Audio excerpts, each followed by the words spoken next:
اعوذ باللہ من الشیطان الرجیم بسم اللہ الرحمن الرحیم ومن آیاتہ ان خلق لکم من انفسکم ازواجا وجعل بینکم مودۃ ورحمہ ان فی ذلک لآیات لأولی الالباب صدق اللہ العلی العظیم وقال النبی صلی اللہ علیہ وسلم النکاح من سنتی وقال فی روایت آخر فمن رغب عن سنتی فلیس منی او کما قال علیہ الصلاۃ والسلام۔ بزرگوں اور مسلمان بھائیوں، اللہ تبارک و تعالیٰ کا لاکھ لاکھ شکر احسان ہے کہ اللہ تبارک و تعالیٰ نے ہم سب کو ایمان کی دولت سے نوازا۔ مزید اللہ کا کرم اور احسان یہ ہے کہ اللہ تبارک و تعالیٰ نے ہم سب کو جمعہ کی نماز پڑھنے کے لیے مسجد میں حاضری کی توفیق عطا فرمائی۔ مسلمان بھائیوں، اللہ تبارک و تعالیٰ کی طرف سے انسانوں کے اوپر ہر وقت بے شمار نعمتیں اترتی رہتی ہے، اور اللہ تبارک و تعالیٰ نے انسانوں کو بے شمار نعمتوں سے نوازا ہے۔ اتنی نعمتیں ہیں اور ایسی ایسی نعمتیں ہیں کہ اگر انسان اس کا شمار کرنا چاہے، اس کا بدلہ دینا چاہے، اس کا معاوضہ دینا چاہے تو انسان اس کا بدل نہیں دے سکتا ہے، اس کا معاوضہ نہیں دے سکتا ہے، اور اللہ کی نعمتوں کو شمار نہیں کر سکتے۔ اللہ تبارک و تعالیٰ نے قرآن پاک میں فرمایا وَإِن تَعُدُّوا نِعْمَةَ اللَّهِ لَا تُحْصُوهَا، اگر تم اللہ کی نعمت کو شمار کرنا چاہو تم شمار نہیں کر سکتے ہو۔ اللہ تبارک و تعالیٰ نے صحت دی، اللہ تبارک و تعالیٰ نے تندرستی دی، یہ اللہ کی بہت بڑی نعمت ہے۔ بدن کے اندر اللہ تبارک و تعالیٰ نے ایسی ایسی چیزیں رکھے ہیں جس سے انسان زندہ ہے، باقی رہے، اور انسان چلتا پھرتا ہے کہ اگر اس میں سے کوئی ایک چیز بھی کمی ہو جائے تو انسان کے پاس اس کا متبادل نہیں ہے۔ جن لوگوں کو جب یہ نعمتیں جن لوگوں سے چھین لی جاتی ہے تب انہیں احساس ہوتا ہے کہ اللہ کی طرف سے کتنی بڑی نعمت ہے۔ اگر بدن کے کسی ایک حصے کا معمولی سا معمولی سی نس اگر دب جائے پھر اس کی وجہ سے تکلیفیں ہو، دیکھو انسان کیسے بے چین رہتا ہے۔ تو اللہ تبارک و تعالیٰ نے جسم دیا ہے، صحت دی ہے، یہ اللہ کی نعمت ہے۔ ایسے اللہ تبارک و تعالیٰ نے زندگی گزارنے کے لیے اس کائنات کو بنایا، کائنات کو بسایا، کائنات کو مزین کیا ہے، یہ تمام کے تمام انسانوں کو فائدہ پہنچانے کے لیے، انسان کو نفع اٹھانے کے لیے۔ اسی لیے اللہ تبارک و تعالیٰ نے قرآن پاک میں کئی جگہ پر یہ کہا کہ یہ نعمتیں تمہارے فائدہ اٹھانے کے لیے ہے، متاعا لکم ولانعامکم، یہ نعمتیں ہیں تمہارے فائدہ اٹھانے کے لیے اور تمہارے چوپایوں کے لیے۔ یعنی جو تمہارا زندگی کا بہترین رفیق سفر ہے جانور، پہلے زمانے میں سفر کرنے کے لیے جانور ہی ہوا کرتے تھے، تو ان کے انتظامات بھی اللہ نے کیے ہیں، یہ بھی اللہ کی طرف سے ایک نعمت ہے۔ اسی طریقے سے اللہ کی خاص نشانیوں اور نعمتوں میں سے انسانوں کے لیے ان کی شریک حیات، رفیق حیات، ان کی زندگی کا بہترین ساتھی، بہترین جوڑا بیوی کی شکل میں مل جائے، یہ بھی اللہ کی ایک بہت بڑی نعمت ہے۔ اس لیے اللہ تبارک و تعالیٰ نے قرآن پاک میں جہاں پر اپنی خاص خاص نشانیاں گنائیں کہ ہم نے انسانوں کے اوپر کیا کیا احسانات کیے ہیں، اور ہم کو سمجھنے کے لیے، جاننے کے لیے، مجھے پانے کے لیے کتنی نعمتیں ہیں۔ ان نعمتوں میں سے اللہ تبارک و تعالیٰ نے بیوی کو بھی شمار کرایا۔ اس سے پتہ چلتا ہے کہ یہ بھی بہت بڑی نعمت ہے اللہ کی طرف سے۔ اللہ تبارک و تعالیٰ نے فرمایا وَمِنْ آیَاتِهِ أَنَّ خَلَقَ لَكُم مِّنْ أَنفُسِكُمْ أَزْوَاجًا، وَمِنْ آیَاتِهِ اللہ کی خاص نشانیوں میں سے ہے کہ اللہ تبارک و تعالیٰ نے تمہارے لیے تمہارے نفس جان سے تمہارا جوڑا پیدا فرمایا۔ یہ جوڑا پیدا فرمایا اللہ کی نشانیوں میں سے ہے۔ اور پھر اللہ تبارک و تعالیٰ نے ان دونوں جوڑوں کے درمیان محبت، الفت اور رحمت کا رشتہ رکھا ہے، رحمت کا رشتہ جوڑ دیا ہے۔ آپ غور کریں کہ دونوں میاں بیوی شادی سے پہلے الگ الگ معاشرے میں، الگ خاندان میں، الگ جگہ پر رہ کر زندگی گزارے ہیں، پروان چڑھا ہے اور جوانی کو دہلیز کو پہنچا۔ پھر اللہ کے حکم سے شادی بیاہ، دونوں کی شادی ہوئی، نکاح ہوا، دونوں ایک ساتھ زندگی گزارنے لگے۔ شادی سے پہلے کوئی تعلق نہیں، کوئی رشتے نہیں، کوئی شناسائی نہیں، لیکن شادی کے بعد پھر دونوں کے اندر ایسی الفت، ایسی محبت اور ایسے لگن ہو جاتے ہیں جس کے بنا پر ایک دوسرے کے لیے مرنے مٹنے کے لیے تیار ہو جاتے ہیں۔ اور اسی کے ساتھ ساتھ صرف وہی نہیں بلکہ ان کے سارے رشتہ دار، ان کے متعلقین، وہ سب کے سب محبت کرنے لگتے ہیں اور خوشی میں، غم میں شریک ہوتے ہیں۔ تو اللہ تبارک و تعالیٰ نے ان دونوں جوڑوں کے درمیان الفت و محبت پیدا کر دیا ہے۔ یہ خود سے نہیں ہوا، بظاہر طور پر ایسا لگتا ہے کہ ہم جو ہے اپنے تو ایسے ہی ہو گیا، ایسے نہیں۔ وَجَعَلَ بَيْنُكُمْ مَوَدَّةً وَرَحْمَةً، اللہ فرماتے ہیں کہ اللہ نے وَجَعَلَ بَيْنُكُمْ، تم دونوں کے درمیان اللہ تبارک و تعالیٰ نے محبت کا رشتہ رکھا ہے، دونوں میں رحمت کا رشتہ رکھا ہے۔ ابتدائی زمانے کے اندر دونوں کے اندر بےحد محبت ہوتی ہے، ایک دوسرے کو جان دینے کے لیے، ایک دوسرے کے خاطر جان دینے کے لیے تیار ہو جاتی ہے۔ اور پھر جب عمر ڈھل جاتی ہے تو یہی ایک دوسرے کے لیے رحمت کا سبب بن جاتے ہیں۔ انسان کا، ان کی بیوی، ان کی شریک حیات ہی ایک ایسی ہوتی ہے جو ان کے دکھ و درد کے اندر شامل ہو سکتے ہیں۔ نماز کے بعد ذرا بول دینا، ایک بچے کا نکاح ہوا تھا، اس کے تبرک میں لڈو لے کے جائیے۔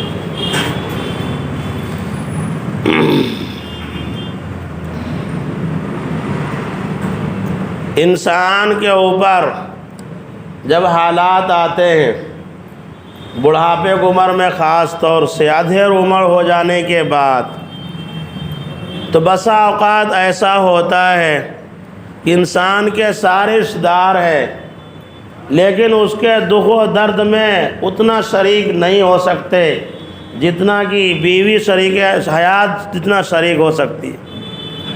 بچی ہے آپ کی، لڑکی ہے آپ کی، جب تک وہ جوانی کے دہلیز کو نہیں پہنچے، جوان نہیں ہوئی ہے، جب تک تو وہ آپ سے بے تکلف رہیں گے۔ جوان ہونے کے بعد پھر دھیرے دھیرے تکلفات ختم ہو جاتے ہیں۔ پھر مسئلے کے اعتبار سے جب بچی جوان ہو جائے تو اس صورت میں ان کو اپنے سے دور رکھنا چاہیے۔ تو آپ کو آپ کے بدن کے اندر درد ہے، تکلیف ہے، آپ چاہتے ہیں کہ ایسے موقع پر ہمارے بدن کی مالش ہو، خدمت ہو جائے۔ بیٹی موجود رہتے ہوئے ہاتھ نہیں لگا سکتے، بہن موجود رہتے ہوئے ہاتھ نہیں لگا سکتے۔ شریک حیات ہی بیوی ایک ایسی ہوتی ہے جو ہاتھ لگا سکتی۔ تو سب کچھ رہنے کے بعد بھی انسان کبھی کبھی ایسے پوزیشن میں پہنچ جاتا ہے کہ ان کی حیات، شریک حیات، ان کی بیوی ان کو کام آ سکتے ہیں۔ دل کے اندر بہت ساری باتیں ایسی ہوتی ہے جو ہر ایک کے سامنے ظاہر نہیں کر سکتے، ہر ایک سے شیئر نہیں کر سکتے، اس کو بتا نہیں سکتے۔ اپنی بیوی ایسی ہوتی ہے جو انسان اپنی راز کی بات کو اپنی بیوی کو بتا سکتے، اپنی بیٹی کو بھی بتانا گوارا نہیں کرتے، اپنے بہن کو بتانا گوارا نہیں کرتے۔ کچھ ایسی باتیں ہوتی ہے جو شریک حیات کو بتا سکتے۔ ایسے ہی اس کا الٹا بھی معاملہ ہوتا ہے کہ عورت بڑھاپے کی عمر کو پہنچ جائے تو ان کو ان کے دکھ و درد میں جتنا ان کا شوہر شریک ہو سکتا ہے، دیگر رشتہ دار اتنا شریک نہیں ہو سکتا، اتنا احساس نہیں کر سکتا۔ پھر اللہ تبارک و تعالیٰ نے ان کو نعمت کے اندر شمار کرایا۔ تو یہ اتنی بڑی نعمت ہے، جو چیز اتنی بڑی ہوتی ہے ان کا اہتمام، ان کا دیکھ ریکھ، ان کا حصول کا طریقہ اتنا ہی زیادہ اہم ہوتا ہے۔ اس لیے اللہ کے رسول صلی اللہ علیہ وسلم نے جہاں اس پر بے شمار احکامات ذکر کیے ہیں، تفصیل کے ساتھ بتائے ہیں، نماز کا معاملہ ہو، زکوٰۃ کا معاملہ ہو، حج کا معاملہ ہو اور دیگر مسائل ہو عبادات کی، وہ تمام کی تمام مسائل کو اللہ کے رسول نے صحابہ کرام کے سامنے کھول کر بیان کیا ہے، پریکٹیکل طور پر بتلایا ہے۔ حج کے مسائل کو آپ نے تفصیل کے ساتھ بتایا۔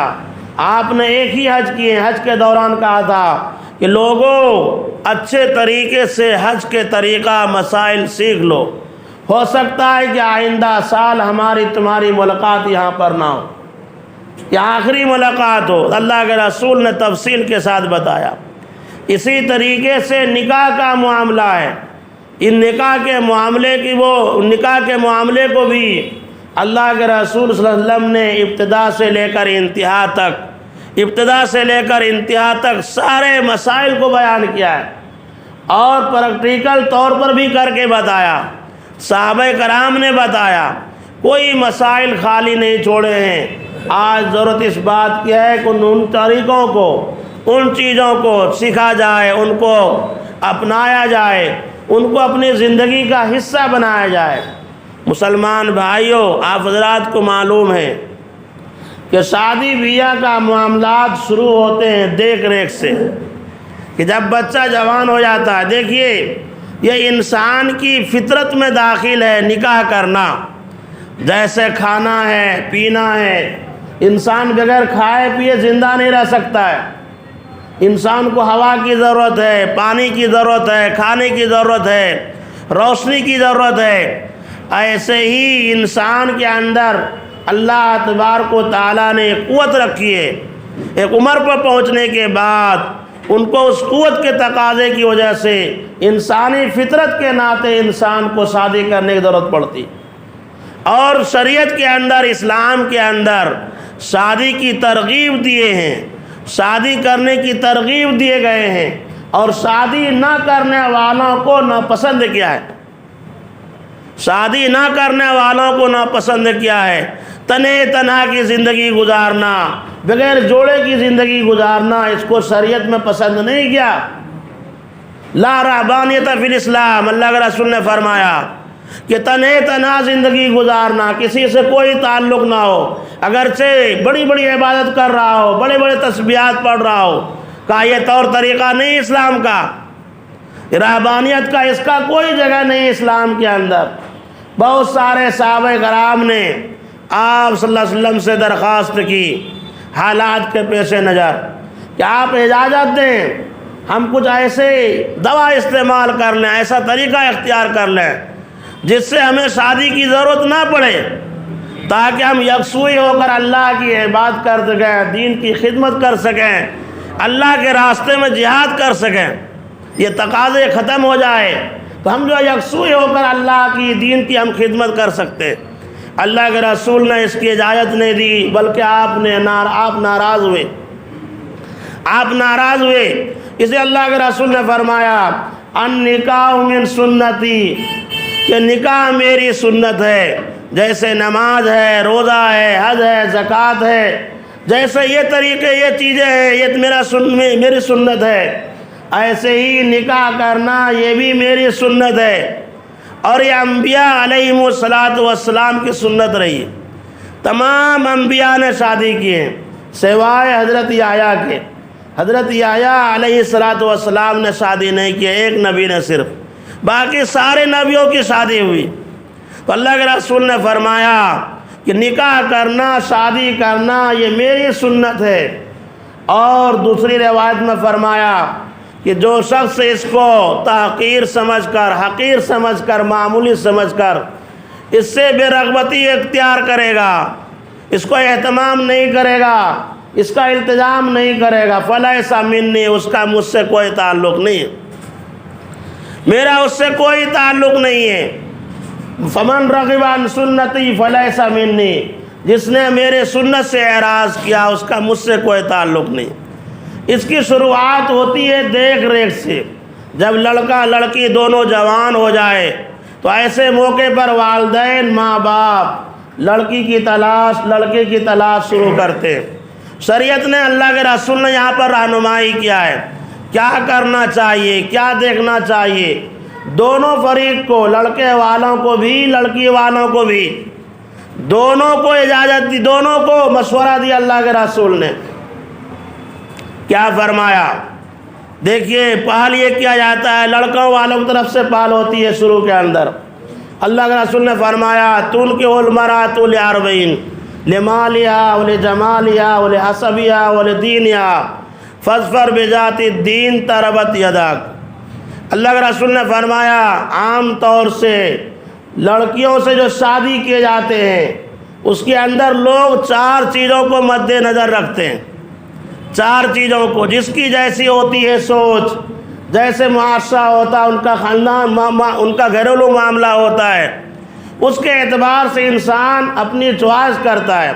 کہ بعض لوگ شادی کرتے ہیں مالداری کو، مالدار کو پیش نظر رکھ کر، مالداری کو پیش نظر رکھ کر کہ لڑکی مالدار گھرانے کی ہے، لڑکی کو وراثت میں بہت سارے پیسے آئیں گے، بہت ساری جائیداد آئیں گے، یا لڑکی کی سروس لگنے والی ہے، اچھی سروس لگنے والی ہے، پیسے کی لالچ میں، مال کی لالچ میں، مال کو مد نظر رکھ کر شادی کرتے، اس کے علاوہ کوئی ان کے سامنے، کچھ ان کے سامنے نہیں ہوتا۔ بعض لوگوں کی یہ چوائس ہوتی ہے کہ مال کو پیش نظر رکھا جاتا ہے کہ ان سے مال حاصل ہونے والا ہے، ان سے نسبت جڑ جائیں گے تو ہم بھی مالدار ہو جائیں گے، ہمارے گھر بھی مالدار ہو جائے گا، ہمارے بال بچوں کا مستقبل بن جائے گا، مال کو پیش نظر رکھتے۔ بعض لوگ لجمالها، بعض لوگ خوبصورتی کو پیش نظر رکھتے ہیں کہ دیکھتے ہیں کہ لڑکی ایک نمبر خوبصورت ہے یا نہیں، اس کو پیش نظر رکھتے ہیں کہ لڑکی خوبصورت ہونی چاہیے، چاہے ادھر کچھ بھی ہو، دیکھنے میں اچھا لگنی چاہیے، یہ پیش نظر ہوتے ہیں۔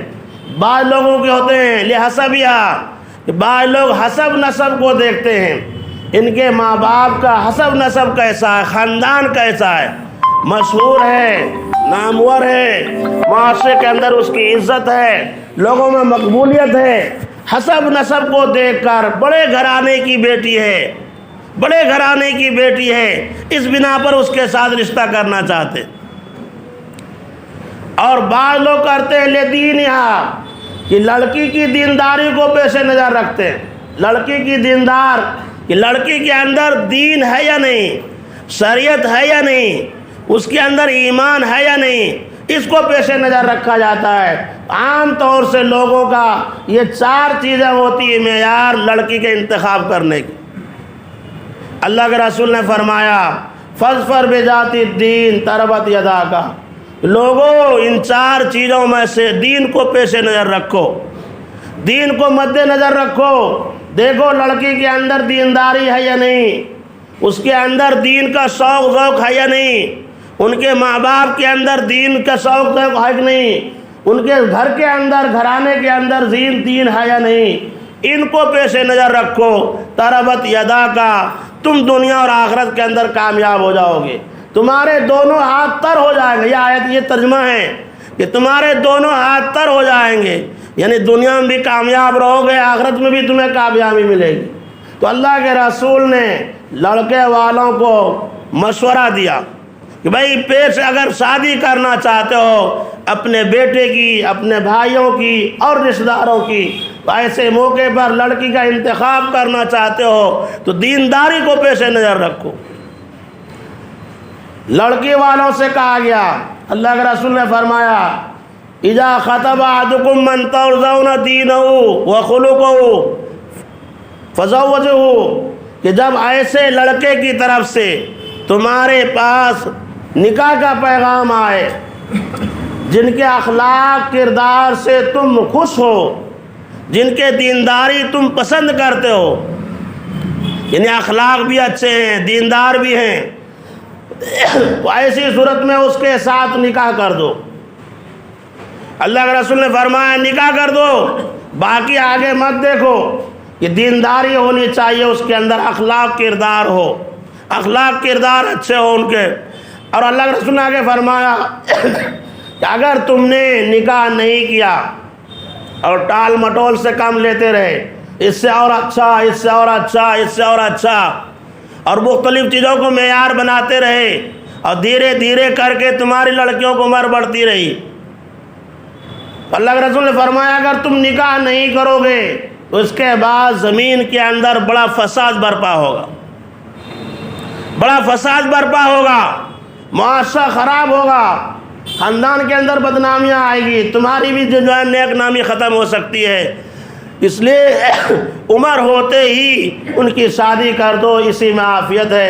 اللہ تعالیٰ سے دعا ہے اللہ تعالیٰ ہم سب کو کہنے سننے سے زیادہ عمل کرنے کی توفیق عطا فرمائے۔